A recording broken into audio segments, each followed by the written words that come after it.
Some scars never heal, but sometimes they lead us exactly where we need to go. Everyone deserves a second chance at love, even when they think their time has passed. Everett Cain is a wealthy cattle baron who has everything money can buy but nothing that matters to his heart. Clara Mae disappeared years ago when fire destroyed her family's home. Most people think she died, but Clara learned to survive with scars that go deeper than the mark on her face. When they meet again in the mountains near Willow Creek, Everett tells her something that changes everything. "You got a beautiful smile, Clara." Those simple words start a journey neither of them expected. Two broken people get a chance to heal together. But Clara is hiding a secret that could destroy their future. What is Clara hiding that she's never told anyone? Before we jump back in, tell us where you're tuning in from, and if this story touches you, make sure you're subscribed, because tomorrow I've saved something extra special for you. The morning sun cast long shadows across the Cain ranch as Everett stood on his porch, fingers wrapped around a cup of coffee that had grown cold an hour ago. From where he stood, he could see nearly 10,000 acres of prime Montana grazing land, dotted with black Angus cattle that represented more wealth than most men could dream of. The sight should have filled him with satisfaction, but instead it left him feeling as empty as the vast sky overhead. At 52, Everett Cain was everything the territory respected: successful, powerful, and rich enough to buy anything he wanted. His sprawling ranch house sat like a monument to his achievements, with hand-carved oak furnishings shipped from back east and windows that caught the light just so. The barn could house 100 horses, the bunkhouse sheltered 20 men, and his herds grazed on land that stretched to the horizon. Yet for all his success, Everett felt like a man standing in a room full of strangers. He pulled his father's pocket watch from his vest, the familiar weight of it heavy in his palm. The gold case bore the initials T.C., Thomas Cain, and inside, the steady tick had marked time for 40 years. His father had carried this watch while building the foundation of what would become the Cain Empire, working from dawn to dusk with calloused hands and unwavering determination. Thomas Cain had dreamed of leaving something lasting for his son, something that would stand as proof that a poor boy could make something of himself in this unforgiving country. But Thomas had also been a man who knew when to stop, who understood that wealth meant nothing without family to share it. He'd built his modest spread with love for Everett's mother, with plans for grandchildren who would run through these same fields. He'd never lived to see how his son would twist that dream into something cold and calculating. Everett snapped the watch closed and returned it to his pocket, the weight of it feeling heavier than ever. His father had been gone 15 years now, and his mother had followed just 2 years later. The ranch had grown tenfold since then, but the house had only grown quieter. "Morning, boss." Sam Wheeler's voice pulled Everett from his thoughts. The ranch foreman approached with the measured gait of a man who'd spent 30 years in the saddle, his weathered face creased with the kind of lines that came from squinting into too many sunrises. "Morning, Sam." Everett turned to face his oldest friend, noting the concern in Sam's grey eyes. "Cattle looking good in the south pasture." "They are." Sam removed his hat and ran a hand through hair that had gone silver years ago. "But you didn't call me up here to talk about cattle, did you?" Everett managed a slight smile. Sam Wheeler was one of the few men who could read him like an open book, probably because he'd been there for most of the pages. They'd started working together when Sam was just a young cowhand looking for steady work, and Everett was an ambitious rancher with more dreams than sense. Sam had stayed through every expansion, every business deal, every choice that had built the Cain Empire. And Sam had been there for the choices Everett wished he could take back. "You ever think about the old days, Sam? Before all this?" Everett gestured toward the sprawling ranch. "I think about them plenty." Sam's voice carried a note of caution. "Particular days you got in mind?" Everett didn't answer directly. Instead, he walked to the porch railing and looked out toward the town of Willow Creek, visible in the distance as a cluster of buildings beside the winding creek that gave it its name. The town had grown alongside his ranch, fed by the jobs and money his operation brought to the area. Most folks in Willow Creek owed their livelihoods to the Cain Ranch in one way or another, but success had come at a cost. In his drive to build something lasting, Everett had made compromises that still kept him awake at night.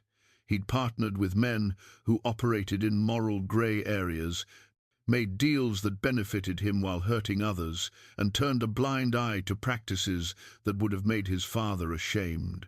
Willow Creek itself told the story of his choices. The town had once been a thriving community of small ranchers and farmers, families who'd staked claims and built modest but honest lives. Now, most of that land belonged to Everett, acquired through business deals that were legal but not always fair.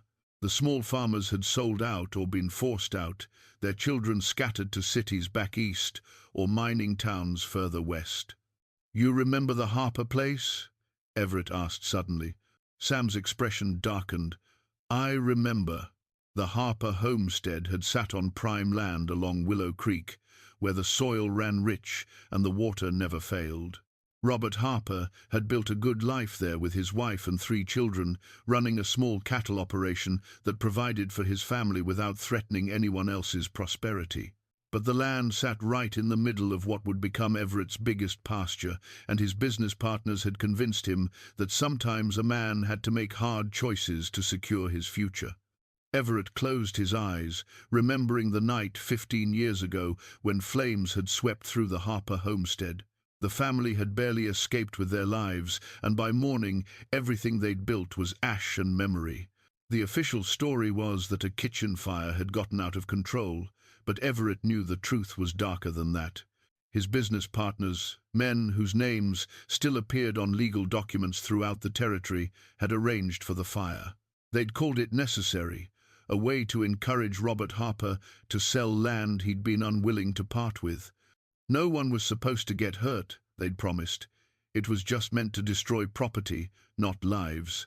But Robert Harper's oldest son, Daniel, had been sleeping in the barn that night. He was 22 years old, recently returned from college back east, with plans to modernize his father's operation. Daniel had died trying to save the family's prize bull from the flames, overcome by smoke before he could escape. His body had been found the next morning, clutched around a metal box he'd tried to protect. Daniel Harper would be 37 now, Everett said quietly. Probably married, maybe with children of his own. Probably. Sam's voice was rough. The rest of the Harper family had left Willow Creek within a week of the funeral. Robert had sold the land to Everett for far less than it was worth, desperate to escape the memories and start fresh somewhere else. Everett had told himself he was helping them, providing the money they needed to rebuild their lives elsewhere. But he'd never been able to forget the look in Martha Harper's eyes at Daniel's funeral, not just grief, but a hollow understanding that justice wouldn't come for her son. She'd known, somehow, that the fire wasn't the accident everyone claimed it was. And she'd known that men with money and power rarely faced consequences for their actions. There was a daughter, too, Everett continued, Clara Mae. She'd have been 17 then. 18, Sam corrected quietly. And she didn't leave with the family. Everett turned sharply to face his foreman. In all these years, they'd rarely spoken directly about what had happened that night. The subject was too dangerous, too loaded with implications that could destroy both their lives.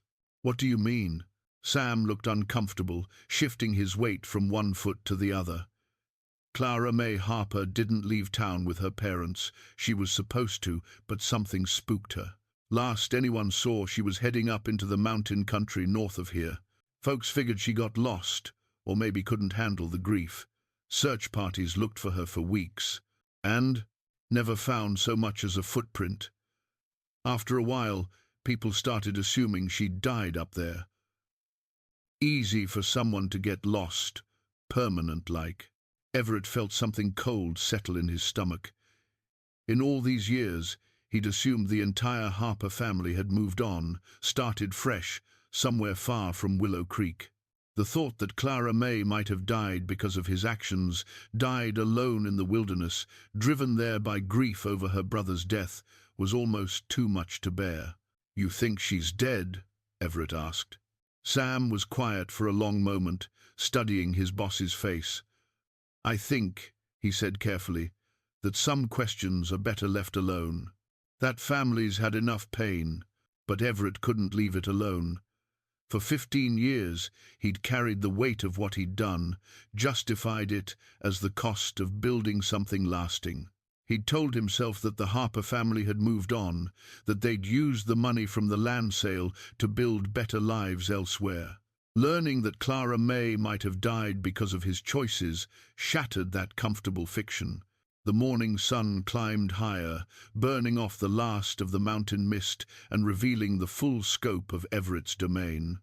Cattle moved slowly across pastures that had once supported 3 different families.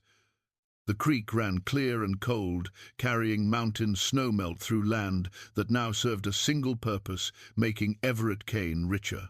His father's pocket watch ticked steadily against his chest, marking time that couldn't be reclaimed. Thomas Cain had dreamed of building something lasting, but he'd never imagined it would cost so much. He'd never imagined his son would become the kind of man who could sleep at night knowing his success was built on other people's sorrow. "Sam," Everett said finally, "I want you to ride up into the mountain country, north of here, where the search parties looked for Clara Mae Harper.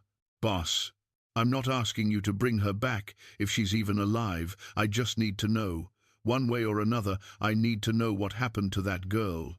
Sam studied his employer for a long moment, then nodded slowly. "And if I find something you don't want to hear?" Everett looked out over his empire one more time, weighing the comfortable lies against the painful truth. His father's watch ticked steadily in his pocket, counting down moments that could never be recovered. "Then I'll deal with it," he said, "whatever it costs." 3 days after sending Sam into the mountains, Everett found himself riding the high country alone. He'd told himself he was checking the northern boundary of his property, but the truth was simpler and more complicated. He couldn't stop thinking about Clara Mae Harper. The not knowing gnawed at him like a wound that wouldn't heal. The morning air carried the sharp scent of pine and the promise of snow, though it was only early September. Up here in the high country, winter came early and stayed late, making survival a constant challenge even for experienced mountain men. For a grieving 18-year-old girl, these peaks would have been deadly. Everett guided his horse along a narrow trail that wound between towering pines, their branches so thick overhead that the forest floor remained dim even in full daylight. This was wild country, the kind of place where a person could disappear without a trace. It was also beautiful in a way that made his chest tight, the kind of raw, untamed beauty that money couldn't buy or improve. He'd been riding for 2 hours when he heard the sound of someone chopping wood echoing through the trees. Everett reined in his horse and listened, trying to locate the source. The rhythmic thunk of an axe biting wood came from somewhere ahead and to the left, deeper in the forest than any reasonable person should be living. Curiosity and something else, hope maybe, or dread, drove him toward the sound. He dismounted and led his horse through thick underbrush, following a faint trail that showed signs of regular use. Someone had been walking this path for years, wearing it into the forest floor, one footstep at a time. The trail opened into a small clearing, where a modest cabin sat nestled among the pines. Smoke rose from the stone chimney, and a neat woodpile stood beside the door. A small garden showed the late-season remains of vegetables that had been carefully tended. Everything about the place spoke of someone who'd learned to live off the land with skill and patience. A woman stood beside the woodpile, axe raised above her head. She was small but moved, with the efficient grace of someone accustomed to physical labor. Her dark hair was pulled back in a practical braid, and she wore men's clothing that had been altered to fit her frame. As the axe came down, splitting a log cleanly in two, Everett caught sight of her face. The left side was unmarked, showing the remnants of what had once been striking beauty. But the right side bore a scar that ran from her temple to her jaw, a twisted mark that spoke of fire and pain and survival against impossible odds. Everett's breath caught in his throat. He knew that face, even marked as it was. He'd seen it 15 years ago at Daniel Harper's funeral, when Clara Mae had stood beside her parents' graves with tears streaming down unmarked cheeks. She'd been 18 then, with her whole life ahead of her. Now she was 33, and the mountains had carved her into something harder and more resilient than the girl he remembered. Clara Mae Harper was alive. The knowledge hit him like a physical blow. For 15 years he'd carried the guilt of believing she died because of his choices. Now, seeing her here, in this hidden clearing, that guilt transformed into something more immediate and terrifying, the knowledge that she'd survived, but at a cost that showed in every line of her body. She must have sensed his presence because she turned suddenly, the axe still gripped in her hands. When she saw him, her entire body went rigid. The axe fell from nerveless fingers, clattering against the split logs at her feet. "No," she whispered, the word barely audible across the clearing. "No, you can't be here." Everett stepped forward slowly, hands raised to show he meant no harm. "Clara Mae, don't." Her voice was stronger now, edged with 15 years of hard-won survival instincts. "Don't say my name. Don't come any closer." But Everett couldn't stop himself. Seeing her alive, seeing what the mountains had done to the girl he'd helped destroy, broke something open inside his chest. "I thought you were dead. All these years I thought, I am dead." Clara's hand moved to the scar on her face, touching it like a talisman. "Clara Mae Harper died in that fire. I'm just what's left." The pain in her voice was almost unbearable. Everett took another step forward, driven by a need to somehow make this right, to find words that could bridge 15 years of silence and suffering. "Your family, your parents, they looked for you. The whole town looked." "I know." Clara's eyes never left his face, and Everett saw wariness there that cut deeper than any accusation. "I watched from the ridgeline. I saw the search parties." "Then why?" "Because I knew." The words came out flat and final. "I knew what really happened that night, and I knew that some truths are too dangerous to tell." Everett felt the world shift beneath his feet. Clara Mae studied him for a long moment, and Everett had the uncomfortable feeling that she was seeing straight through him to the guilt he carried. When she spoke, her voice held the quiet authority of someone who'd learned terrible lessons. "I mean that my brother didn't die trying to save cattle, Mr. Cain. He died trying to save evidence." The words hit Everett like bullets. He staggered, one hand reaching out to steady himself against a tree. "You know what?" Clara's scarred face was impassive, but her eyes burned with 15 years of suppressed anger. Daniel was the sheriff. He'd been investigating the land grabs, the forced sales, the fires that happened whenever someone refused to sell. He had names, dates, documents. He was going to expose the whole operation. Everett's mouth went dry. His business partners had told him the fire was just meant to pressure Robert Harper into selling. They'd never mentioned that Daniel was investigating them, never suggested that the young sheriff might have evidence that could destroy them all. "The fire was set to destroy what Daniel had collected," Clara continued, her voice steady despite the tremor in her hands. "But he tried to save it, tried to get the evidence out of the house before the flames took everything. That's how he died, not saving cattle, but trying to save the truth. Clara, I swear to you, I didn't know, or didn't want to know." Her question was quietly devastating. "Because my brother's evidence had your name on it, Mr. Cain. Your signature on documents, your business dealings, your partner's plans. You were part of it all." Everett wanted to deny it, wanted to claim innocence, but the words died in his throat. Because she was right, he'd known his partners operated in grey areas, known they used pressure and intimidation to secure land deals. He told himself he didn't need to know the details, that success required a certain willingness to look the other way. But he'd never imagined they would kill to protect their secrets. "I was in the barn when they came," Clara said, her voice growing distant. "Hidden in the loft, watching them douse everything with kerosene. I saw them trap Daniel inside when he tried to save that metal box. I heard him screaming." Everett closed his eyes, but Clara's words painted pictures he couldn't escape. "I tried to help him," she continued.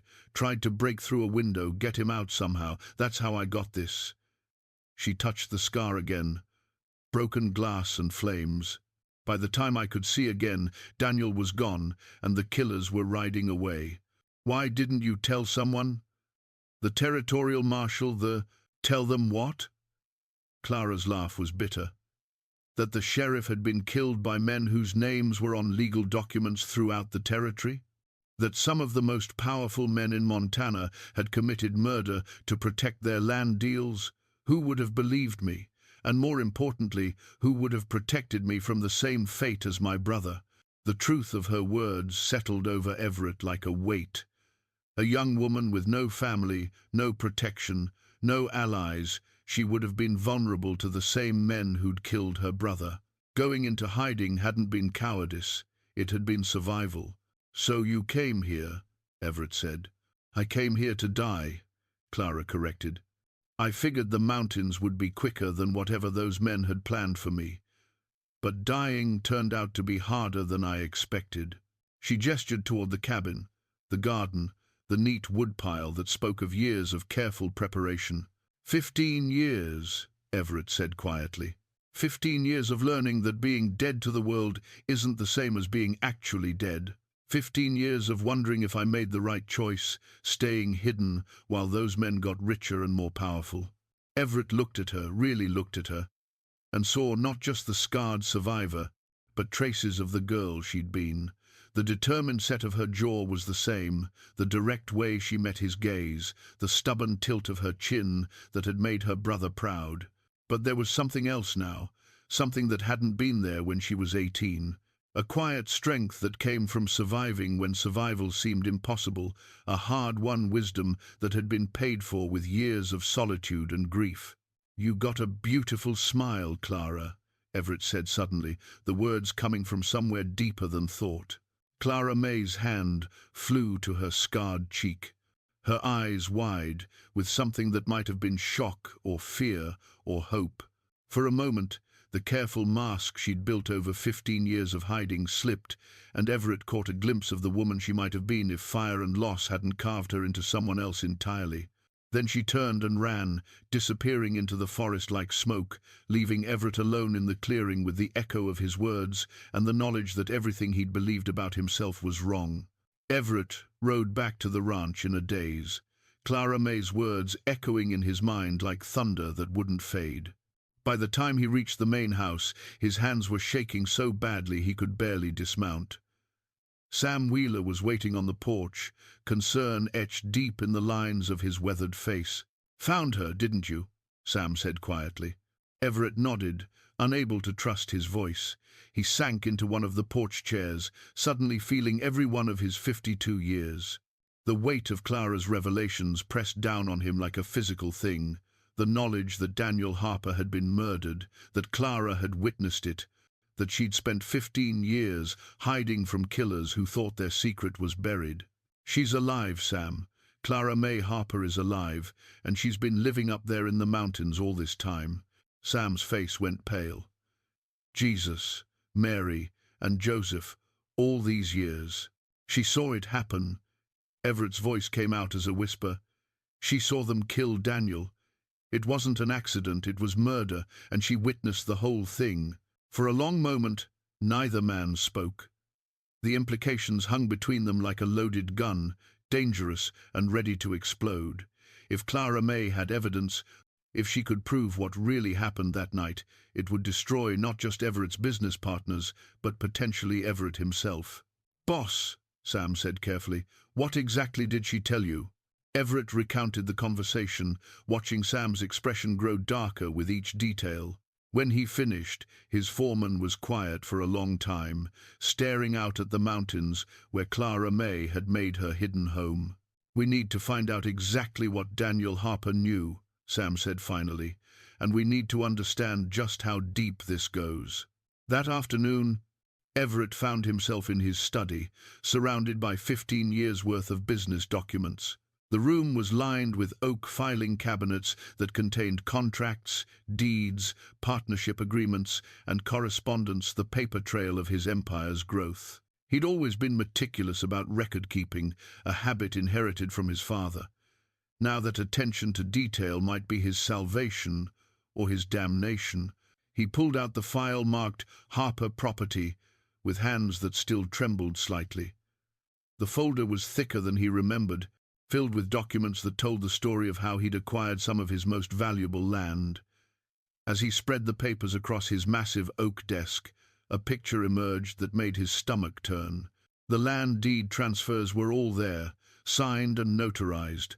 But underneath the legal paperwork, Everett found correspondence that painted a different story. Letters from his business partners Theodore Blackwood and Marcus Vail discussing pressure tactics and encouraging motivation for reluctant sellers. References to solving the Harper problem and ensuring compliance through alternative methods. Everett's own signature appeared on several documents, including one that authorized Blackwood and Vail to take whatever steps necessary to secure the Harper property. At the time, he'd assumed they meant legal pressure, perhaps foreclosure proceedings or liens. Now he realized his naivety had provided cover for murder. His hands found his father's pocket watch, the familiar weight of it steadying him slightly. Thomas Cain had built his modest ranch through honest work and fair dealing. He'd never compromised his principles for profit, never signed documents without understanding their full implications. The watch seemed to pulse with accusation against Everett's palm, a reminder of the man he was supposed to have become. A knock at the study door interrupted his dark thoughts. Sam entered without waiting for permission, carrying a wooden box that looked familiar. "Found this in the old tack room," Sam said, setting the box on the desk. "Been meaning to give it back to you for years, but never seemed like the right time." Everett stared at the box, recognition dawning slowly. It was made of polished cherry wood with brass corners, a strong box that had belonged to Daniel Harper. He'd seen it in the sheriff's office years ago, back when Daniel was investigating cattle rustling and land disputes. "How did you—" "Pulled it out of the fire myself," Sam said quietly. "That night at the Harper place. Daniel was trying to save it when the smoke got him. Figured whatever was in there died with him, but I couldn't just leave it to burn." Everett's hands hovered over the box, afraid to open it.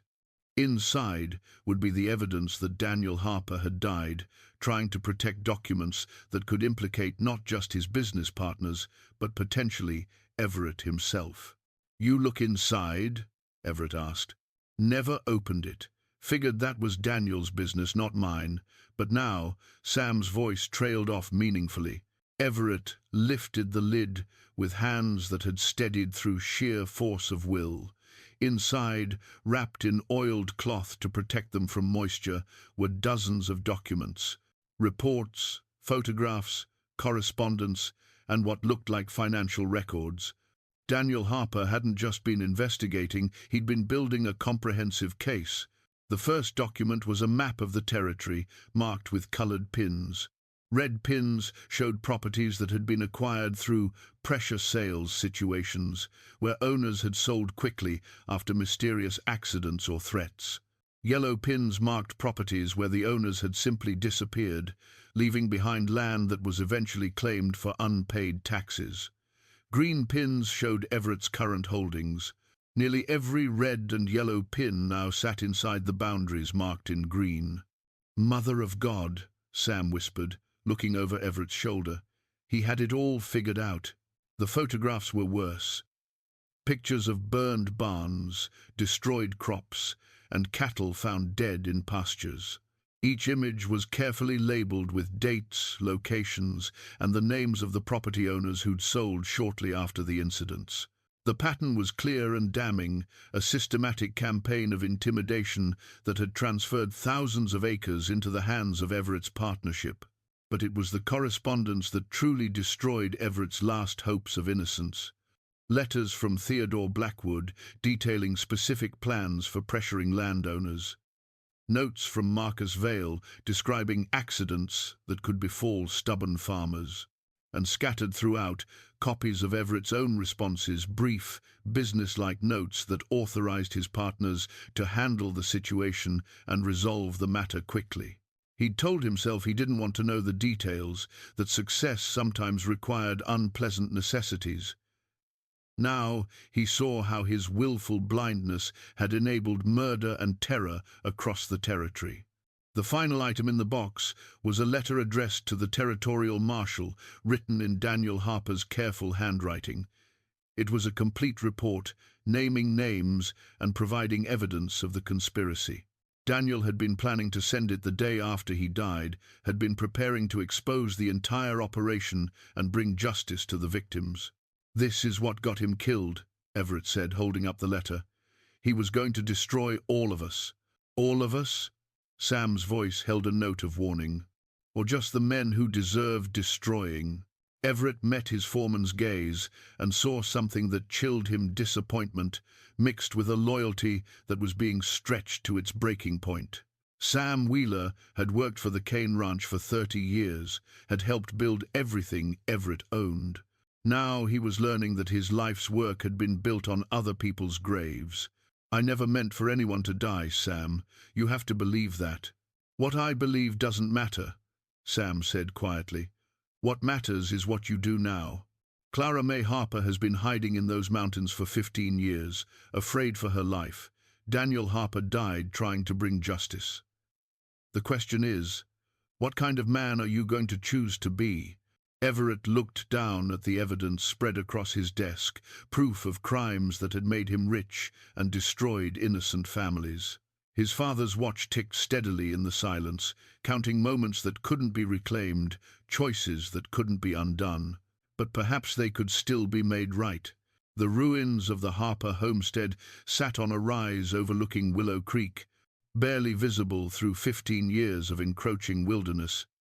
Everett approached on horseback as dawn broke over the mountains, carrying supplies he hoped would begin to bridge the chasm his choices had created.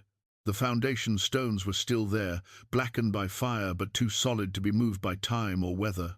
Wild roses had grown up through what had been the kitchen, their thorny branches reaching toward windows that would never again frame a family's morning conversations.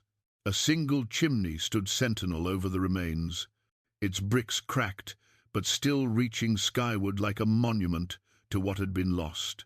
Everett dismounted and walked among the ruins, trying to imagine what this place had looked like when the Harper family called it home.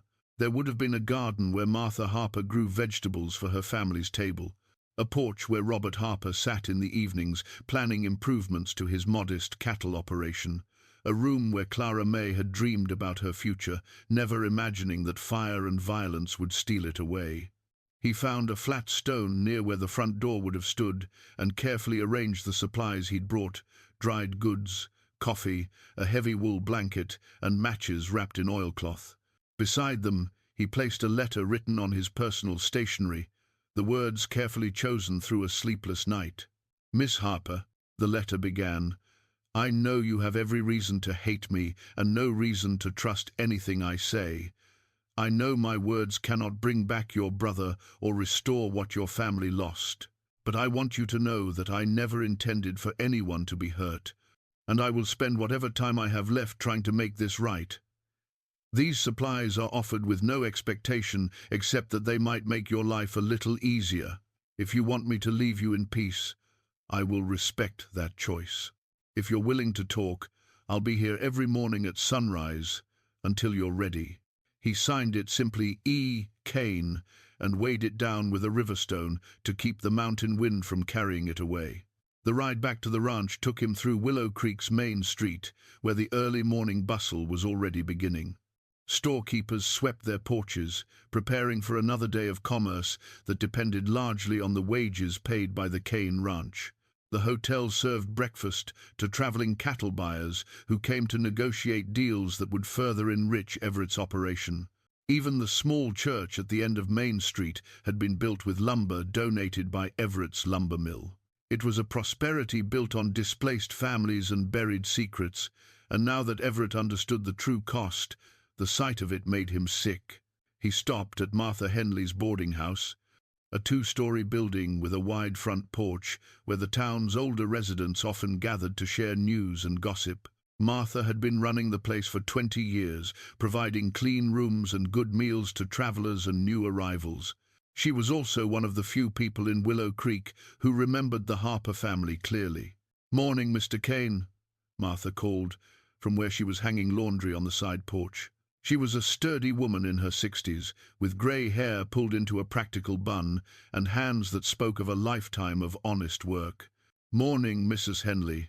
Wondered if I might have a word with you." Martha's expression grew wary. In 15 years, Everett had rarely spoken to her beyond basic politeness, and then only when business required it. His sudden interest was bound to raise questions. "Something I can help you with?" "I've been thinking about the old days," Everett said carefully. "The families that used to live around here before the town grew up, the Harpers particularly." Martha's hands stilled on the clothesline. "The Harpers. Now there's a name I haven't heard in years. Terrible thing. What happened to them?" "You knew them well?" "Clara's mother and I were close friends. Martha Harper was a good woman, kind, generous, always ready to help a neighbor in need. She used to send Clara into town to bring me fresh eggs and vegetables from their garden."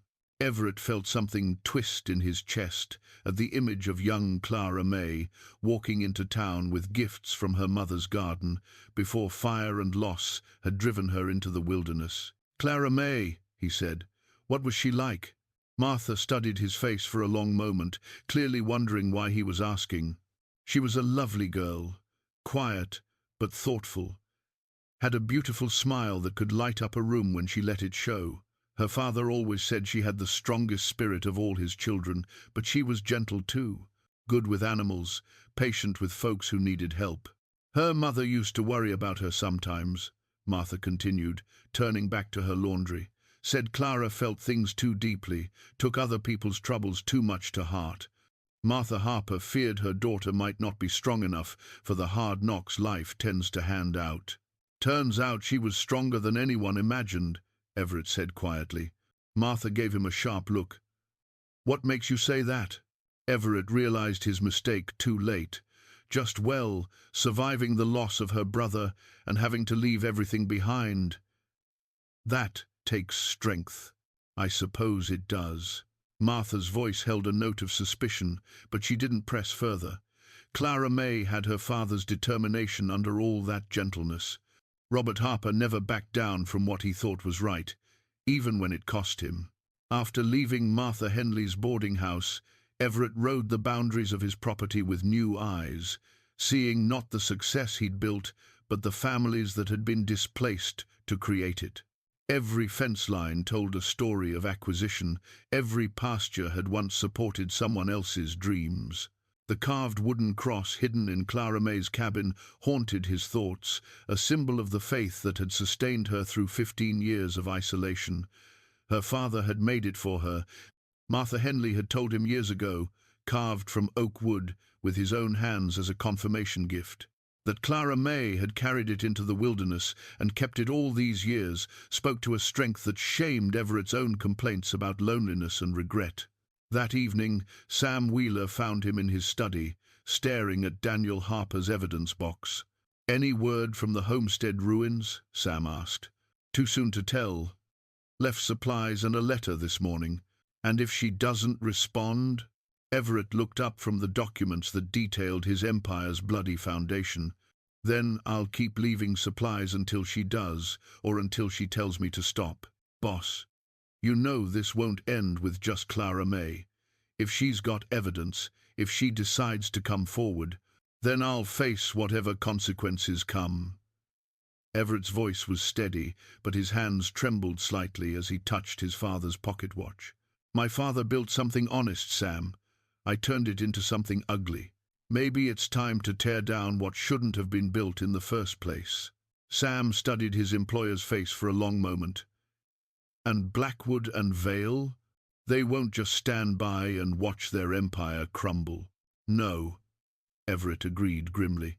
"They won't, which means Clara Mae is still in danger, and she's been carrying that burden alone for 15 years. The weight of that knowledge settled over both men like a shroud. Somewhere in the mountains, Clara Mae Harper was living with the constant fear that her brother's killers might discover she was still alive. She'd survived 15 winters in the wilderness, learned to live off the land, and carried the truth about Daniel's murder alone all this time. "We need to protect her," Everett said finally. "Even if it means destroying everything you've built?" Everett thought of Clara Mae's scarred face, of the strength it had taken to survive when the world believed her dead, of the beautiful smile he'd glimpsed beneath years of pain and caution. "Especially then," he said.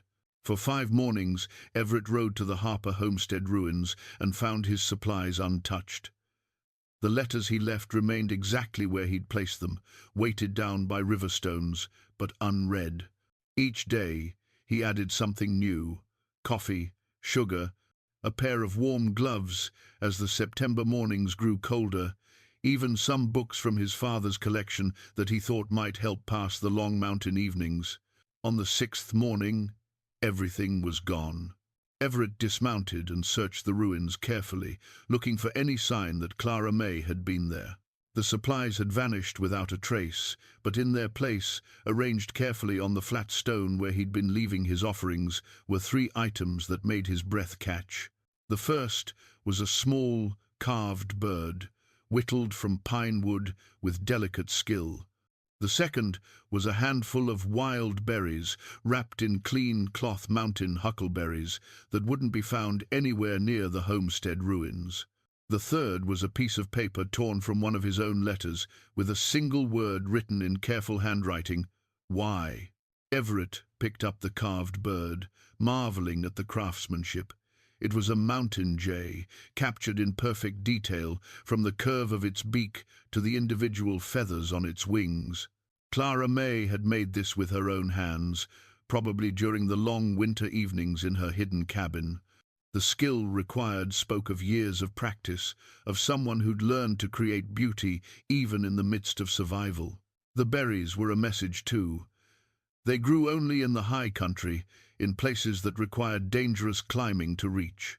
By including them, Clara Mae was telling him she knew these mountains better than he ever could, that she could disappear any time she chose. But she'd also shared food with him, a gesture that carried meaning in the wilderness code of honor. Her question, why, could have meant a dozen different things. Why was he leaving supplies?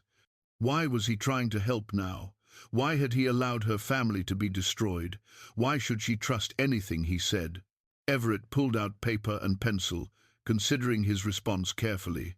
Finally he wrote, "Because I was a coward 15 years ago, and I'm trying not to be one now, because your brother died for the truth, and that truth deserves to be heard.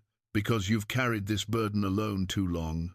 He left the note weighted down by the same river stone, along with fresh supplies and a small leather pouch containing something he'd retrieved from his father's personal effects, a bundle of letters tied with a faded ribbon. The letters were correspondence between his father and territorial officials, written during the early days of settlement when Thomas Cain was trying to establish fair practices for land acquisition and development. They detailed his father's efforts to ensure that expansion didn't come at the cost of existing settlers' rights, his proposals for compensation and relocation assistance for displaced families. If Thomas Cain had lived to see what his son's empire became, he would have been ashamed. 3 days later, Everett found another exchange waiting for him. His note was gone, and in its place were a handful of pressed wildflowers and a longer piece of paper with more of Clara Mae's careful handwriting. "Your father sounds like a good man. I remember my mother talking about him, said he was fair in his dealings, honest about his intentions." She wondered what happened to that fairness when his son took over. Reading his letters, I think I understand why you feel guilty, but guilt doesn't bring back the dead. Beside the note was something that made Everett's throat tight, a small bundle wrapped in oiled cloth. Inside were pressed flowers from Martha Harper's garden, preserved between pages of an old Bible, mountain columbines, Indian paintbrush, and wild roses that had somehow survived 15 years of careful tending. The flowers were from the garden that had burned with the Harper homestead, seeds that Clara Mae must have saved before fleeing into the wilderness. She'd carried these memories of her mother's love into the mountains, preserving them through 15 winters of survival. Now, she was sharing them with the man whose choices had destroyed everything else. Everett wrote back, "You're right that guilt doesn't bring back the dead, but maybe the living can still choose to do what's right. I have your brother's evidence, the box he died trying to save. The men who killed him are still free, still powerful, still dangerous. If you're willing to trust me, we might be able to change that." He left the note along with something else, a small wooden box containing a few items from Daniel Harper's personal effects that had been recovered from the sheriff's office. A badge, a few coins, and a photograph of the Harper family taken at a church picnic the summer before Daniel died. In the photo, Clara Mae stood beside her brother, both of them smiling, her face unmarked by fire or sorrow. When Everett returned the next morning, he found Clara Mae waiting for him. She sat on the foundation stones of what had been her family's front porch, wearing the heavy wool coat he'd left several days earlier. The transformation from the frightened woman who'd fled his presence was remarkable. She looked older, more weathered, but also more present. The wariness was still there in her dark eyes, but it was tempered now by something that might have been curiosity. "You came back," Everett said, dismounting slowly to avoid startling her. "I never left." Clara Mae's voice carried the authority of someone who'd learned to be comfortable with solitude. "I've been watching you every morning, trying to decide if you were sincere or just working another angle. And, still deciding." She held up the photograph from Daniel's effects. "This was taken 3 months before he died. We were so young then, so sure we had time for everything we wanted to do."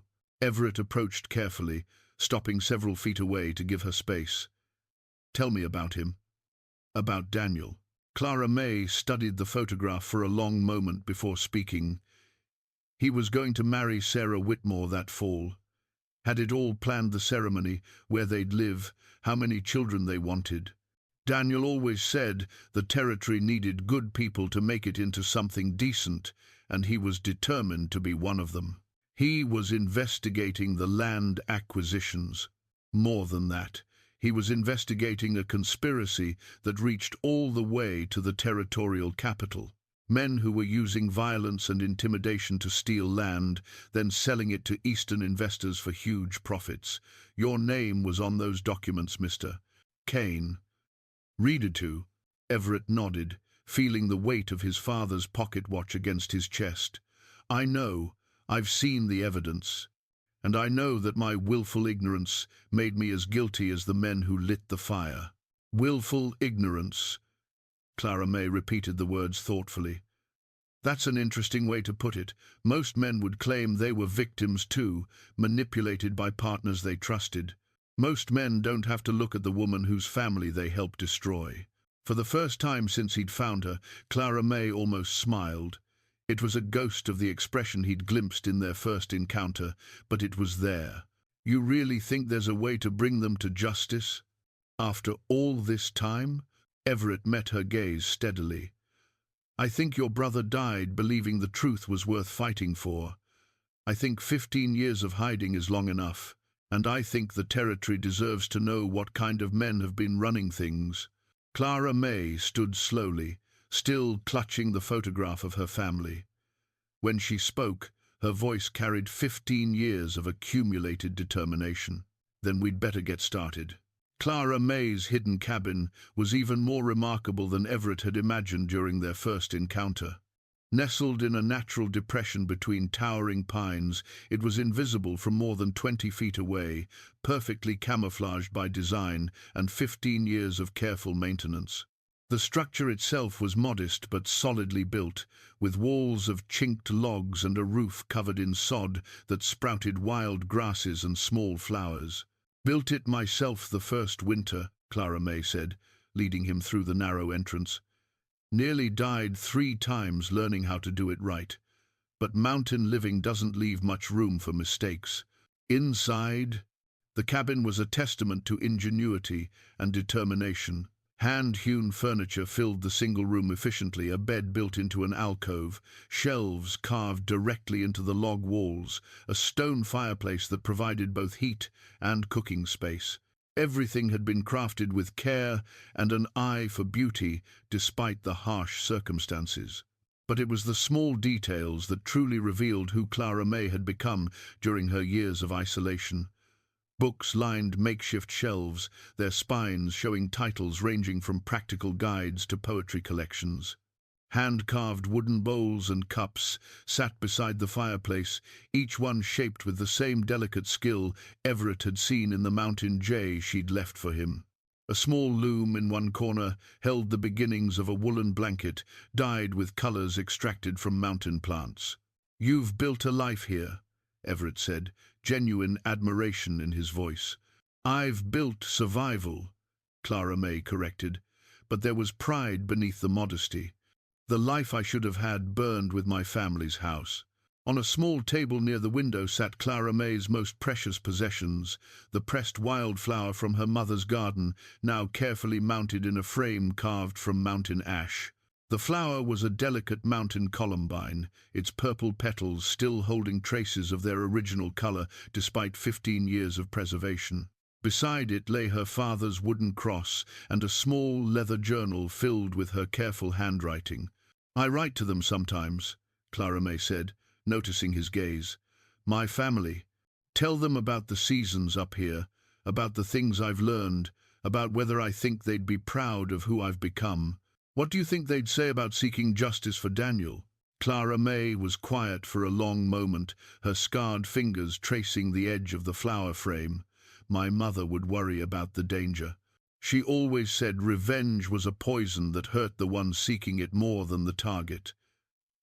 But Daniel," she smiled slightly, "Daniel would say that justice and revenge aren't the same thing, and that sometimes you have to fight for what's right, even when it's dangerous." Everett pulled out Daniel Harper's evidence box, setting it carefully on the small table. "Then let's see what your brother left us to work with." They spent the morning examining the documents, with Clara Mae providing context that transformed dry legal papers into a narrative of systematic corruption. She pointed out properties on Daniel's map where families had been driven off through accidents and intimidation, explained the significance of certain business partnerships, and identified victims whose stories had never been told. "Here," she said, pointing to a series of financial records, "Daniel tracked money flowing from Eastern investors through your partner's accounts, then out to men who specialized in making problems disappear. Theodore Blackwood was the organizer. He recruited the muscle and planned the operations. Marcus Vale handled the legal side, making sure the land transfers looked legitimate after the fact. And my role? You provided legitimacy. Your family name, your reputation for honest dealing, it gave their operation credibility with investors and territorial officials. When people saw Everett Cain's signature on documents, they assumed everything was above board. The weight of that knowledge settled on Everett like a physical burden. His desire for success, his willingness to trust his partners without asking difficult questions, had provided cover for murder and theft across the territory. "There's something else," Clara Mae said quietly. She opened her leather journal and pulled out a folded paper that had been pressed between its pages. "The night Daniel died, he gave me this. Made me promise to keep it safe if anything happened to him." Everett unfolded the paper with trembling hands. It was a letter of appointment, signed by the territorial governor, naming Daniel Harper as a special investigator with authority to pursue corruption cases across multiple counties. Daniel hadn't just been a local sheriff investigating land disputes, he'd been working directly for the territorial government, building a case that would have reached all the way to the capital. He was working undercover, Clara Mae continued. The governor suspected that organized criminal activity was driving land acquisitions throughout the territory, but he needed proof. Daniel volunteered to investigate, even though he knew it would put his life at risk. "This changes everything," Everett said, staring at the official document. If Daniel was acting as a territorial agent, his murder would be considered an attack on the government itself. Which is why they had to make it look like an accident. A sheriff dying in a house fire was tragic but not suspicious. A territorial agent being murdered would have brought federal marshals into the territory. Everett thought about the implications. If they could prove Daniel's true role, if they could connect his murder to Blackwood and Vale's operation, the consequences would extend far beyond local justice. The territorial government would have to act, and act decisively. "Clara Mae," he said carefully, "there's something you need to know. Taking this evidence public won't just destroy my partners, it'll destroy me too. My reputation, my business, everything I've built. Are you prepared for that?" She met his gaze directly, and for a moment he saw not the scared girl who'd fled into the wilderness, but the woman who'd survived 15 years of isolation through sheer determination. "Mr. Cain, I've been dead to the world for 15 years. I've lived in hiding, never able to use my real name or contact anyone from my old life. I've missed births and weddings and funerals of people I loved. I've watched my parents' graves from a distance, unable to visit them properly. If bringing my brother's killers to justice costs you your empire, I can live with that." Her words were delivered without malice, but they carried the weight of absolute conviction. Clara Mae Harper had already lost everything that mattered to her. She had nothing left to lose and everything to gain from seeing justice done. "There's one more thing," Clara Mae said, reaching into a wooden box beside her bed. "Something that might help us, or might get us both killed." She pulled out a small object, wrapped in leather, a Derringer pistol, its silver surface engraved with initials that made Everett's blood run cold. "T.B.," he read aloud. "Theodore Blackwood dropped it the night they killed Daniel. I picked it up during the fire, thinking it might be useful someday." Clara Mae's smile was grim. "Turns out I was right." The Derringer was more than evidence, it was a direct link between Blackwood and the murder scene. Combined with Daniel's territorial appointment and the financial records, it provided a clear path to prosecution. But it also meant that Clara Mae had been carrying proof of murder for 15 years, never knowing if the men who'd killed her brother might discover she was still alive and come looking for what she'd taken. "They're going to fight back," Everett said quietly. "When they realize what we have, when they understand that their secret isn't buried anymore, they'll do whatever it takes to protect themselves." "Let them come," Clara Mae replied, her scarred face set with determination. "I'm tired of hiding." The revelation came 3 days after Clara Mae had shown Everett the Derringer. They were at the cabin, carefully organizing Daniel's evidence into a coherent case, when Clara Mae suddenly went rigid at the sound of approaching hoofbeats. In one fluid motion, she grabbed a rifle from beside the door and motioned for Everett to stay silent. "3 riders," she whispered, moving to a window that offered a view down the narrow trail, moving careful-like, trying not to make noise. Everett joined her at the window, keeping low. Through the trees he could see 3 men on horseback, all armed and scanning the forest as they approached. Even at a distance, he recognized the lead rider's distinctive black coat and silver-handled revolvers. Marcus Vale had found them. "How did they—" Everett began, but Clara Mae cut him off with a sharp gesture. She was studying the riders with the focused attention of someone whose survival had depended on reading danger for 15 years. "That's not just Marcus Vale," she said, her voice tight with something that might have been fear or rage. "Look at the man on the bay horse, the one with the deputy's badge." Everett squinted through the window, and his blood turned to ice. The 3rd rider was wearing a sheriff's badge that caught the afternoon sunlight, a badge that looked exactly like the one Daniel Harper had carried 15 years ago. "That's Sheriff William Morrison," Clara Mae said, her voice barely above a whisper. "Daniel's replacement. The man who's been wearing my brother's badge for 15 years. The implications hit Everett like a physical blow. Morrison hadn't just replaced Daniel Harper as sheriff, he'd been part of the conspiracy from the beginning. The investigation into Daniel's death, the search parties looking for Clara Mae, the official reports that had closed the case, all of it had been managed by one of the killers themselves. He was there that night," Clara Mae continued, her knuckles white on the rifle stock. "I couldn't see his face in the firelight, but I remember that badge. Daniel had it specially made when he became Sheriff, sterling silver with a mountain design around the edges. Morrison's been wearing my brother's badge all this time." Everett's mind raced through the implications. If Morrison had been part of the conspiracy, it meant the corruption reached deeper than anyone had imagined. The sheriff's office, the territorial government, possibly even the federal marshals who'd been sent to investigate all of it, could be compromised.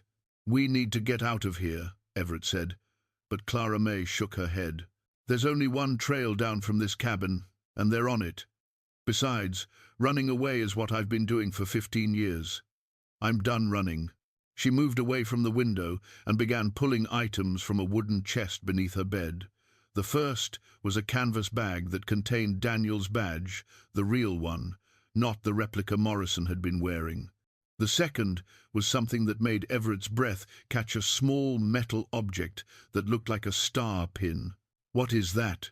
"Daniel's deputy badge, the one he wore before he became sheriff." Clara Mae's voice was steady, but her hands trembled slightly as she held the tarnished metal. "He gave it to me the night before he died, said he wanted me to have something to remember him by. I thought it was just sentiment. But now—" She turned the badge over, revealing an inscription engraved on the back. "T-A-D-H, Evidence Protocol 7. T-A, Everett said slowly. "Territorial agent?" And Evidence Protocol 7 was something Daniel mentioned in his letters to the governor. A way of protecting crucial evidence by creating multiple copies and hiding them in different locations. The hoofbeats were closer now, and Clara Mae moved with sudden urgency. She opened another wooden box, this one hidden beneath a loose floorboard, and pulled out a thick bundle of documents wrapped in oiled cloth. "These are copies," she said quickly. "Daniel made duplicates of everything and hid them here the week before he died. He knew someone in the sheriff's office was feeding information to the conspirators, so he created a backup plan." Everett stared at the documents in amazement. "You've had a complete copy of the evidence all this time?" "I've had Daniel's insurance policy, names, dates, financial records, witness statements, everything he collected over 6 months of investigation. The metal box they killed him for only contained part of the evidence. The rest has been here, waiting." The sound of horses had stopped, replaced by the careful footsteps of men trying to move quietly through the forest. Clara Mae checked her rifle and moved to a position where she could cover the cabin's entrance. "They'll try to take us alive first," she said with grim certainty. "They need to know what evidence we have and who else might know about it. But once they get what they want—" She didn't need to finish the sentence. Everett understood perfectly. They would both end up like Daniel Harper, victims of an unfortunate accident that would close the case forever. "There's a back window," Clara Mae said quietly. "You can make it to the trees if you move fast. Take the evidence and get it to someone in the territorial capital, someone who isn't connected to Sheriff Morrison. I'm not leaving you. This isn't about noble gestures, Mr. Cain. This is about finishing what my brother started. If we both die here, Daniel's evidence dies with us." Before Everett could argue further, Marcus Vale's voice called out from the trees surrounding the cabin.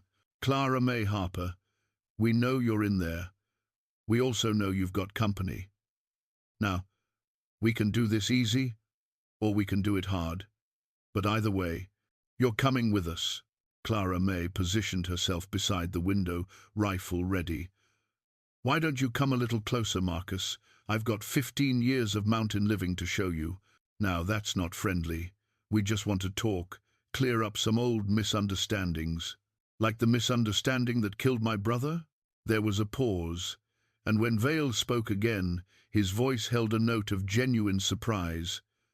Your brother died in an accident, girl. House fire, tragic but not suspicious. Then why are you here with Sheriff Morrison, wearing guns and hunting me like an animal? Another pause, longer this time. Everett could almost hear the mental calculations as Vale and Morrison realized that Clara Mae knew more than they'd expected. Seems like you've been talking to the wrong people, Clara Mae, getting ideas that might not be healthy for you or your new friend.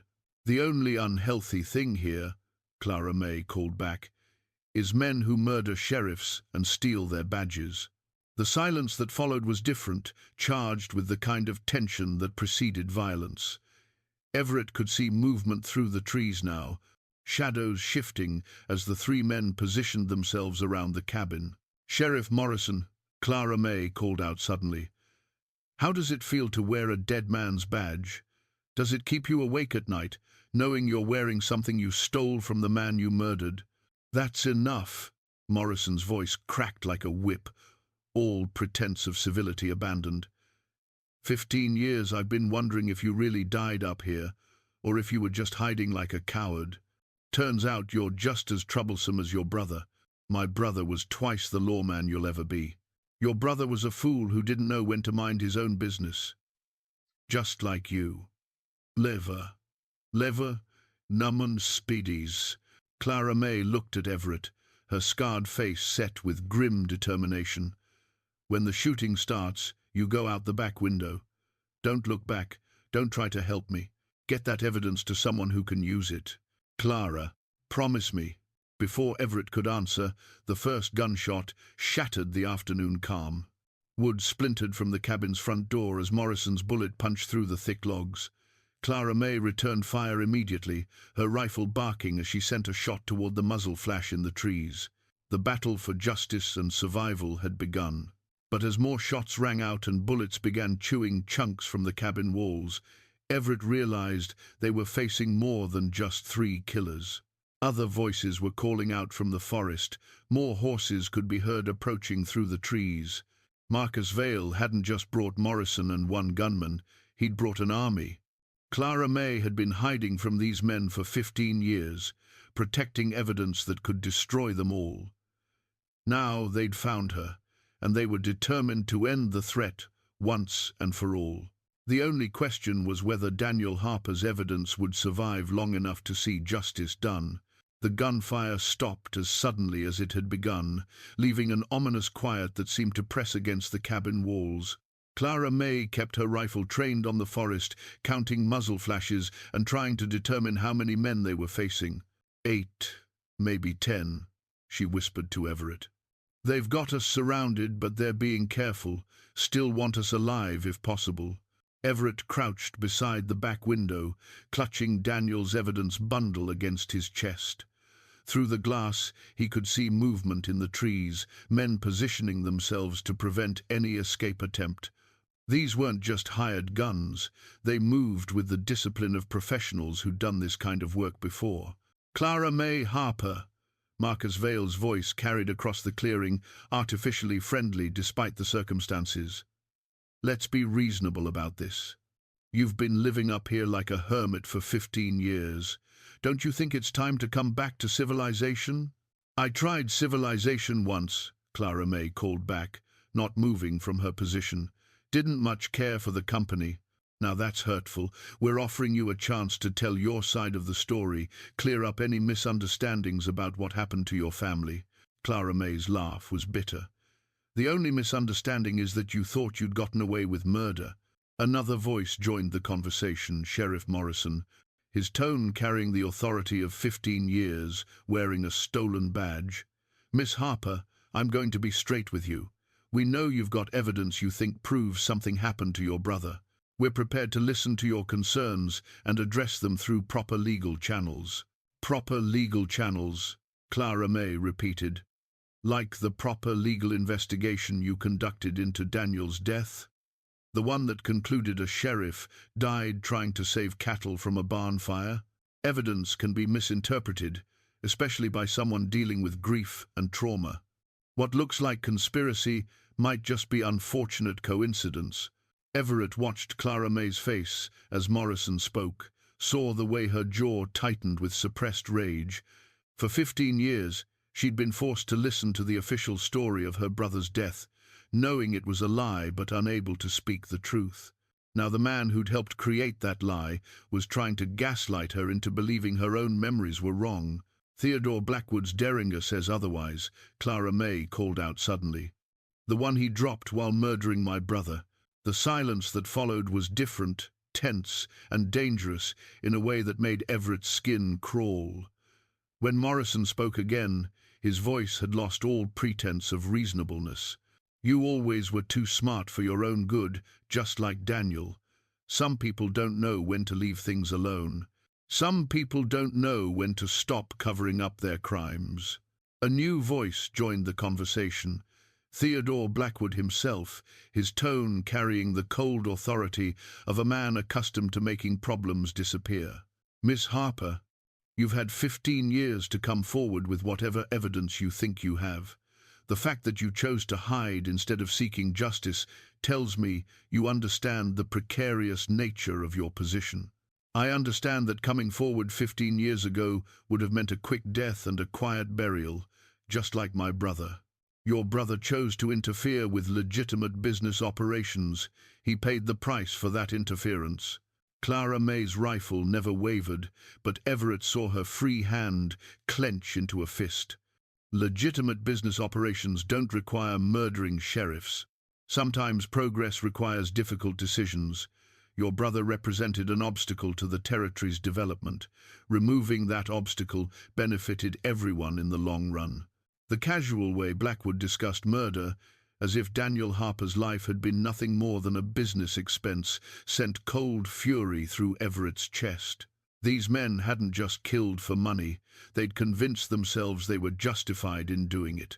"The territorial governor might disagree," Clara Mae said quietly. "Especially when he learns his special agent was murdered to cover up a land-grabbing scheme." Another dangerous silence. Then Blackwood's voice again, sharp with sudden concern. "What did you say?" Daniel was working directly for the territorial government. His investigation had federal backing. Killing him wasn't just murder, it was an act of sedition against the United States government. Everett heard urgent whispers from the forest, men discussing this new information and its implications. If Daniel had been operating as a federal agent, his murder would bring consequences that reached far beyond territorial justice. Federal marshals, military investigators, maybe even congressional oversight, the kind of attention that could destroy careers and end with hangings. "You're bluffing," Vale called out, but uncertainty colored his voice. "Am I?" Daniel's appointment papers are signed by the territorial governor himself. His evidence protocols were approved by federal authorities. And I've got copies of everything, hidden where you'll never find them. More whispered conversations, more urgent planning. Everett could see the dynamic changing. What had started as a simple cleanup operation was becoming something much more dangerous for the conspirators.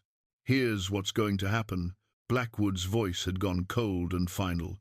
"You're going to come out with your hands up, turn over whatever evidence you have, and accept that some secrets are too dangerous to share. In return, we'll make sure your death looks like natural causes instead of an unfortunate accident." "That's generous of you," Clara Mae replied dryly. "But I've got a counter-offer." "I'm listening." "You and your men mount up and ride away. Leave the territory and never come back. In exchange, I'll give you a 10-minute head start before I ride to the territorial capital with Daniel's evidence." Blackwood's laughter was ugly and without humor. "You've been alone in these mountains too long, girl. You've forgotten how the world really works." "I've learned exactly how the world works. The question is whether you've learned that 15 years can change a person." Everett watched Clara Mae as she spoke, seeing not the frightened girl who'd fled into the wilderness, but the woman those years had forged. She moved with the confident economy of someone who'd survived through skill and determination, who'd learned to read wind and weather, and the subtle signs that meant the difference between life and death. "Clara," he whispered urgently, "they're not going to negotiate. They can't afford to let us live." "I know." Her voice was calm, almost peaceful. "But they also can't afford to just burn us out. They need to know what evidence exists and where it's hidden. That gives us options." From outside came the sound of men moving through the forest, taking new positions around the cabin. Everett counted at least 12 different voices. Now this wasn't just the original 3 riders, but a substantial force that had been assembled specifically to deal with the Clara Mae problem. "They've been planning this," he realized aloud. "They've known for a while that you might still be alive." Clara Mae nodded grimly. "I've seen riders in the high country over the past few months, men who moved like they were searching for something. I thought maybe they were hunting cattle thieves or horse rustlers. Turns out they were hunting me." She reached into her shirt and pulled out a small metal object, a key that caught the fading afternoon light. "Daniel's evidence isn't just in this cabin, Mr. Cain. It's in a dozen different hiding places throughout these mountains, all marked on a map that's locked in a bank vault in Denver." Everett stared at the key, understanding dawning. "You've been preparing for this day for 15 years. I've been preparing to make sure Daniel's truth outlives anyone who tries to bury it. These men think they can silence the evidence by silencing me, but they're 15 years too late for that strategy." Outside, Blackwood's voice carried across the clearing with renewed authority. "Miss Harper, I'm going to count to 10. If you're not walking out that door with your hands up when I reach 10, we're going to start this cabin on fire. Your choice is surrender or burn." Clara Mae checked her rifle and moved to a position where she could see multiple approaches to the cabin. "Mr. Cain, there's a root cellar beneath the floor in the back corner. It connects to a tunnel that comes out near the creek. When the shooting starts, you take Daniel's evidence and you run. I'm not leaving you to face this alone." "You're not leaving me. You're finishing what Daniel started." She met his gaze with eyes that held no fear, only determination. "Promise me that no matter what happens, you'll get that evidence to someone who can use it." Before Everett could answer, Blackwood's voice began the countdown that would end with violence or death. 10. Clara Mae raised her rifle. 9. Everett clutched the evidence bundle tighter. 8. From the forest came the sound of men moving into final positions. 7. Clara Mae's finger found the trigger. 6. Everett located the root cellar entrance. 5. The afternoon light began to fade, casting long shadows across the clearing. 4. Clara Mae took a deep breath and aimed at the trees. 3. Everett prepared to run toward the back of the cabin. 2. The silence stretched like a held breath. 1. The battle for Daniel Harper's justice was about to begin. The explosion of gunfire that erupted at the end of Blackwood's countdown was unlike anything Everett had ever experienced. Bullets punched through the cabin walls from multiple directions, sending splinters flying and filling the air with the acrid smell of gunpowder and pine sap. Clara Mae's rifle barked twice in quick succession, and someone in the trees screamed in pain. She moved like liquid mercury, flowing from window to window and making every shot count while staying below the line of fire that was systematically destroying her home. "Go," she shouted to Everett between shots. "Root cellar now." But Everett couldn't move, watching Clara Mae fight for her life, for both their lives, with the calm precision of someone who'd spent 15 years preparing for this moment. He realized he couldn't abandon her to face Daniel's killers alone. Instead, he grabbed his father's rifle from where it leaned against the wall and took position at the back window. The Winchester was a familiar weight in his hands, crafted by the same gunsmith who'd made weapons for his father's ranch. Thomas Cain had taught his son to shoot not for sport, but for protection, and now that training would serve justice instead of profit. Through the window, Everett could see 3 men advancing through the trees, using the massive pine trunks as cover while they closed the distance to the cabin. One carried a torch they were planning to burn Clara Mae out if bullets couldn't finish the job. Everett's first shot took the torchbearer in the shoulder, spinning him around and sending the burning brand flying harmlessly into the underbrush. His second shot splintered bark inches from another attacker's head, forcing the man to dive for better cover. "I told you to run," Clara Mae called out. But there was something in her voice that might have been gratitude. "I told you I'm not leaving," Everett replied, working the Winchester's lever action. "We finish this together." The attackers had regrouped quickly, pouring concentrated fire at both windows to keep their targets pinned down, while other men moved to surround the cabin completely. Clara Mae's 15 years of mountain living had taught her to conserve ammunition. Every shot she fired found its target or came close enough to matter. But they were outnumbered at least 6-1, and their ammunition wouldn't last forever. "They're trying to get behind us," Clara Mae warned, indicating movement she'd spotted through gaps in the cabin's log walls. "Once they have crossfire established, we won't be able to hold them." Everett could see the tactical situation deteriorating. The cabin that had protected Clara Mae for 15 years was becoming a trap. They needed to break out, but the open ground around the structure offered no cover for an escape attempt. That's when Clara Mae revealed another surprise from her years of careful preparation. She moved to what looked like a solid section of floor and pulled up 3 boards in rapid succession, revealing not just the root cellar Everett had expected, but an elaborate tunnel system that extended in multiple directions beneath the cabin. "Daniel's idea," she said, reloading her rifle with practiced efficiency. "He said a lawman always needed a way out when the odds went bad. I improved on his design over the years." The tunnel entrance was wide enough for a person to crawl through quickly, with wooden supports that spoke of careful engineering. More importantly, Everett could feel air movement that indicated multiple exits. Where does it come out? 3 different places: the creek, the old mine shaft up the ridge, and a cave system that connects to the valley on the other side of the mountain. They can't watch all 3. A new barrage of gunfire forced them both to take cover as bullets chewed through the cabin's walls with renewed intensity. When the shooting stopped, they could hear Blackwood's voice calling from the trees. "Clara Mae, this is your last chance. Come out now, and we'll make this quick. Keep fighting, and we'll take our time with both of you." "Here's my answer," Clara Mae called back, sending another carefully aimed shot toward the sound of his voice. The return fire was immediate and overwhelming.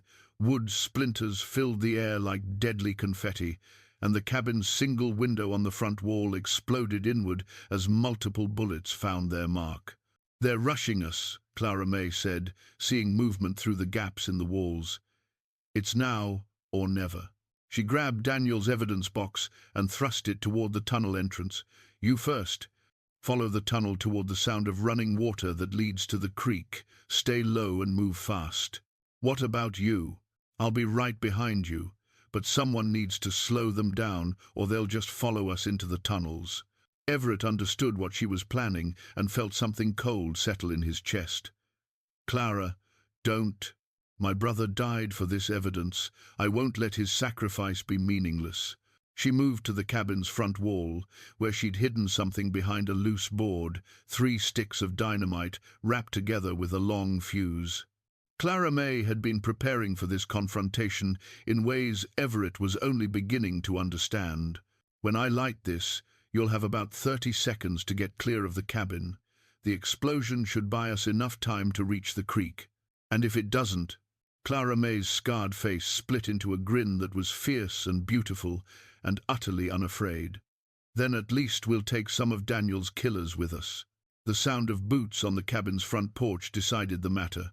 Clara Mae struck a match and touched it to the fuse, which began burning with a steady hiss that sounded like time itself running out. "Move!" she shouted, pushing Everett toward the tunnel entrance. Behind them, the fuse burned steadily toward 30 seconds of justice, 15 years in the making. Everett dropped into the tunnel with Daniel's evidence clutched against his chest, the sound of the burning fuse loud in his ears. Behind him, Clara Mae fired 3 quick shots through the front wall before diving into the tunnel entrance just as Boots crashed through the cabin door. They crawled through absolute darkness, following a passage that Clara Mae had carved and reinforced over 15 years of patient work. The tunnel was narrow but well constructed, with wooden supports every few feet and drainage channels that kept the floor relatively dry. It spoke of someone who'd understood that survival might one day depend on having multiple ways out of any situation. Behind them, muffled shouts indicated that Blackwood's men had discovered the tunnel entrance, but their voices were growing fainter as the passage angled away from the cabin toward the sound of running water. 20 seconds. Everett counted in his head as they crawled, knowing that somewhere behind them a fuse was burning toward an explosion that would either save their lives or trap them in a collapsing tunnel. 15 seconds. Clara Mae was right behind him, moving with the fluid grace of someone who'd practiced this escape route countless times. Her breathing was steady. Despite the circumstances, this was just another challenge to be overcome, another problem to be solved through preparation and determination. 10 seconds.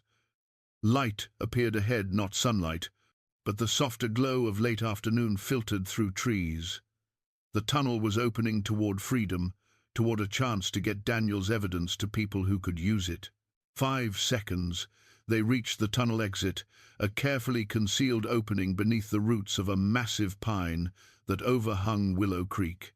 The sound of running water had grown from a whisper to a steady murmur as the stream curved around the base of the hill where Clara Mae's cabin sat. 0. The explosion, when it came, was louder than Everett had expected. The ground shook beneath them, and pine needles rained down from overhead branches as the concussion wave rolled through the forest. Behind them, the tunnel filled with smoke and dust, but the wooden supports held.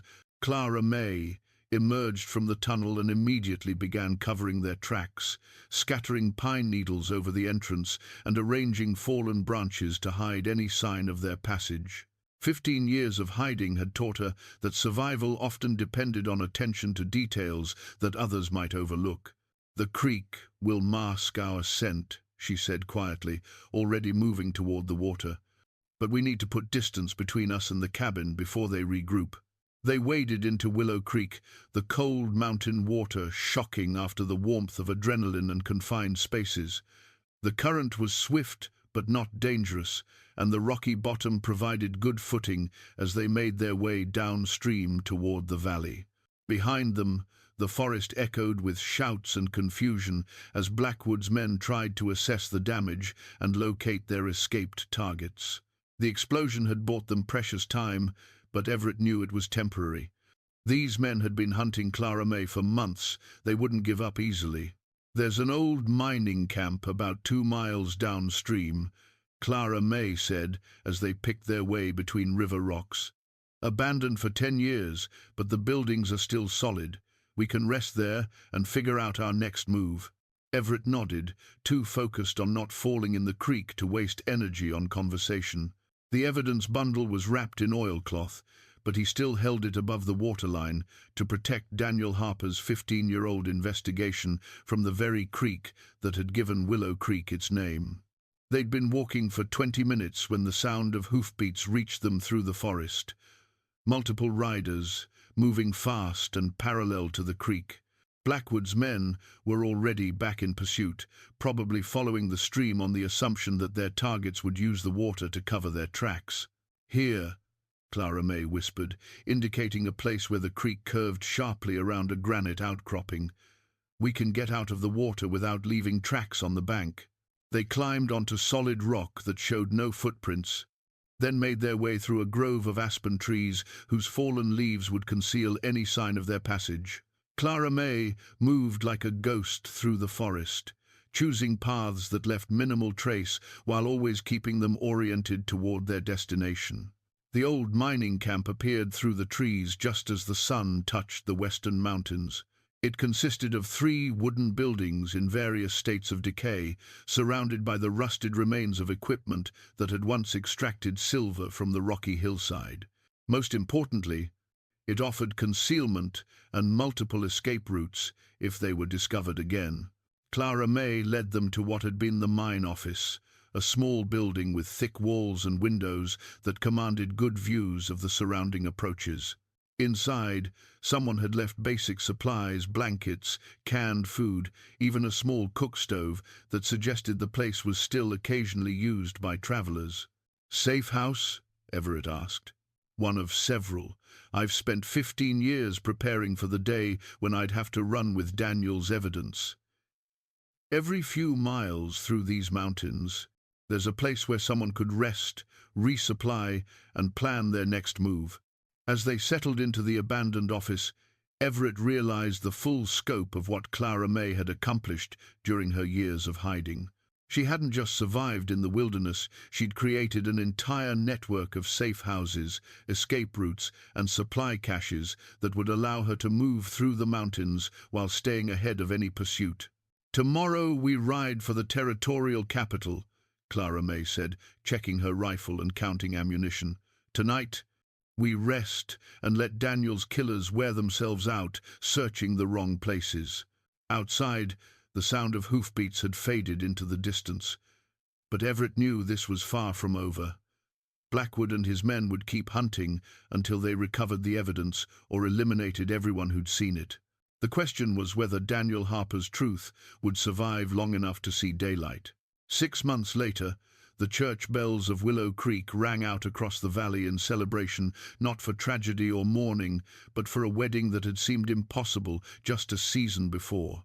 Clara Mae Harper stood at the altar in a simple white dress that Martha Henley had helped her choose, her scarred face radiant with the kind of joy that comes after surviving the unthinkable. Beside her, Everett Cain waited with the patient smile of a man who'd discovered that love was worth more than any empire he could build. In his vest pocket, his father's pocket watch ticked steadily, not marking time that was lost, but counting moments that had been reclaimed. The church was full despite the morning's spring rain. Martha Henley sat in the front row, tears streaming down her weathered cheeks as she watched the girl she'd once worried about finally claim the happiness that had been stolen from her years ago. Sam Wheeler stood beside Everett as best man, his lined face creased with the satisfaction of seeing his boss become the man Thomas Cain would have been proud of. But perhaps the most meaningful presence was the empty chair in the front row, draped with a deputy's badge and a spray of mountain columbines. Daniel Harper's place, saved so his spirit could witness his sister's joy. The territorial judge who'd come to Willow Creek for the wedding had also come to oversee the final resolution of the Harper murder case. Theodore Blackwood was awaiting trial in the territorial prison, along with Marcus Vale and the hired guns who'd survived the confrontation at Clara Mae's cabin. Sheriff Morrison's body had been found 3 days after the explosion, apparently killed while trying to escape federal marshals who'd come to arrest him. The evidence Daniel Harper had died protecting had done its work. 15 years of careful investigation, preserved through Clara Mae's determination and Everett's willingness to sacrifice his empire for justice, had exposed a conspiracy that reached from local sheriff's offices to territorial government itself. Federal authorities had seized properties, frozen accounts, and launched investigations that would reshape how land was acquired and developed throughout the West. Everett's own empire had been largely dismantled as part of the justice process. Properties acquired through the conspiracy had been returned to original owners or their heirs when possible, with generous compensation paid to families that had suffered losses. The Cain Ranch was smaller now, much smaller, but it was clean. "You may kiss the bride," the preacher announced, and Everett needed no further encouragement. When Clara Mae smiled up at him, the scar on her cheek seemed to disappear entirely, overwhelmed by the radiance of someone who'd learned that healing was possible even after the deepest wounds. The congregation erupted in applause that echoed off the church walls and spilled out into the valley beyond. As they walked back up the aisle as husband and wife, Clara Mae carried a small bouquet that included pressed flowers from her mother's garden, the same mountain columbines she'd preserved through 15 years of hiding, now celebrating new life instead of mourning what had been lost. The reception was held at what remained of the Cain ranch, in the same house where Everett had spent years nursing guilt and loneliness. Now the rooms were filled with laughter and music, with neighbors who'd learned to respect the courage it had taken to choose justice over profit. Sam Wheeler raised a toast with tears in his eyes. To Daniel Harper, who died for the truth. To Clara Mae, who kept that truth alive. And to Everett, who finally learned that some things are worth more than money. As evening approached and the guests began to drift away, Everett and Clara Mae walked to the small cemetery where Daniel Harper was buried. His headstone had been replaced with one that told the truth.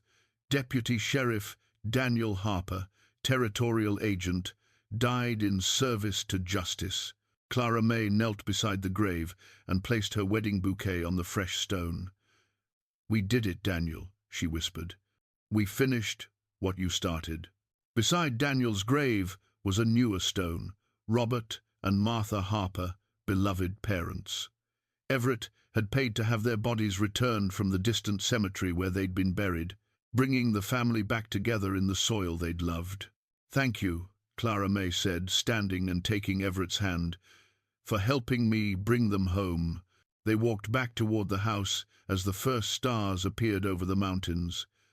The cabin where Clara Mae had hidden for 15 years was gone, destroyed in the explosion that had saved their lives. But she didn't need to hide anymore. The truth was out. Justice had been served, and she could use her real name again. "Any regrets?" Everett asked, as they reached the porch where this had all begun, where he'd first realized the cost of his willful ignorance. Clara Mae considered the question seriously, looking out over the valley where she'd been born and raised, where she'd lost everything and found it again in a different form. "I regret the years I lost," she said finally. "I regret that Daniel never got to see justice done or meet the woman I became because of what he taught me. I regret that my parents died believing I was lost." She paused, then smiled with the quiet confidence of someone who'd learned that survival was only the beginning. "But I don't regret fighting for the truth. I don't regret learning that some scars make us stronger instead of weaker. And I don't regret waiting 15 years to hear someone tell me I have a beautiful smile." Everett pulled her close, feeling his father's watch tick steadily against his chest. Thomas Cain's legacy lived on not in the empire his son had built, but in the choice to tear that empire down when it was built on other people's pain. In the distance, Willow Creek continued its ancient flow toward the valley, carrying mountain snowmelt past the ruins of the Harper homestead where new wildflowers were already growing. Some things endured despite fire and loss and time. Some loves were strong enough to wait through 15 years of separation. And sometimes, if you fought long enough and hard enough for justice, the truth really did set you free. On Clara Mae's finger, a simple gold wedding ring caught the starlight, not expensive or elaborate, but beautiful in its promise of a future they would build together.